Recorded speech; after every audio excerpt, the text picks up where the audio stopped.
Start, please. Assalamu alaikum.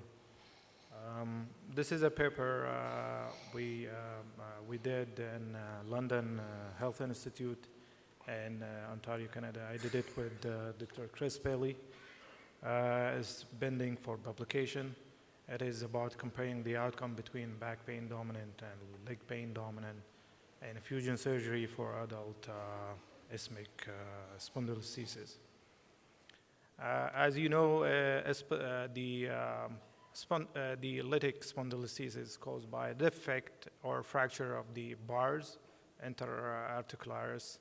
Is believed to be affecting about 4 to 8% of the general population. And the patient usually present with a chief complaint of back pain, radicular pain, or sometimes a combination of both.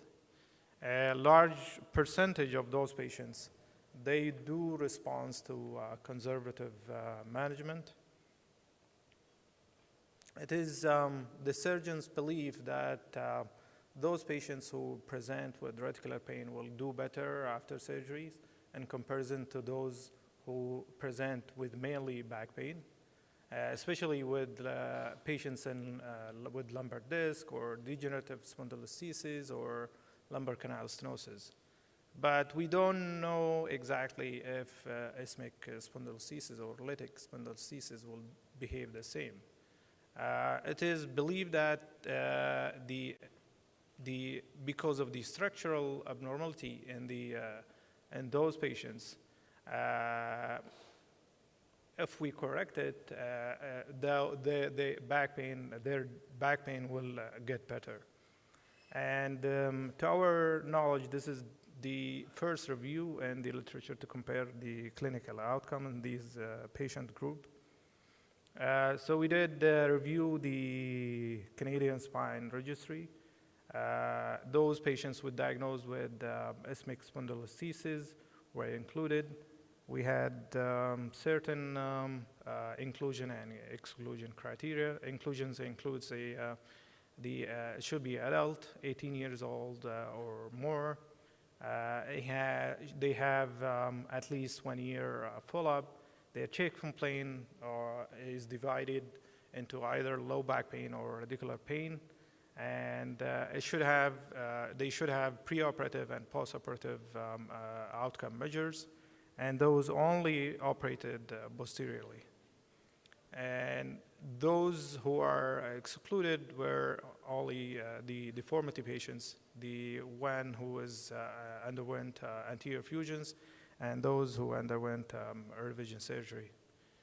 And we used the NPRs, ODI, and the SF-12 physical component and mental component score.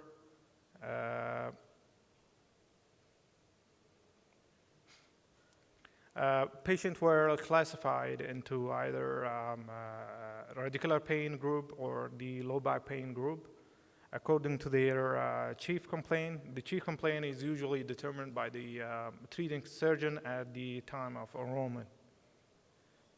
We had like 357 patients diagnosed to have isthmic spondylolisthesis in the registry.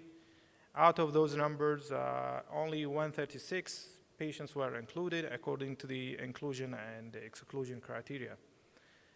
76 patients were female and 60 were male.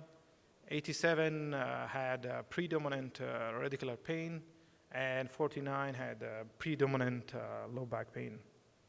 These are the numbers, but I will go through it. There was no statistical significance in the age, gender, smoking habits, exercise, frequency, grade of listhesis, duration of symptoms between the two groups. There was only a small statistical significance in the body mass index between the radicular group and the low back pain group. There was also no statistical significance in the preoperative back pain NPRs and ODI and SF-12 PCS and MCS. There was only a significant difference in the leg NPRs between the back pain and the leg pain groups. Apparently, the leg pain NPRs and the low back pain is less.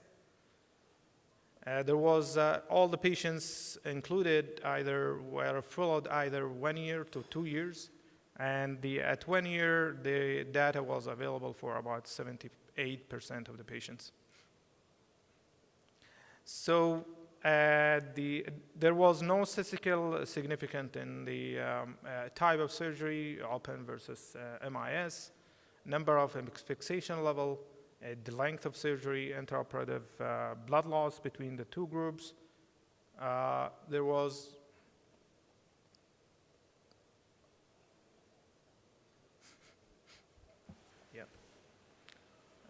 no statistical significance in the postoperative NPRs and the back pain and the leg pain, and no statistical significance in the ODI and SF12 PCS and MCS. So I'll conclude there was no significant difference in the outcome in patients with isthmic spondylolisthesis according to the predominant pain location, leg pain versus back pain, who underwent posterior fusion. Thank you.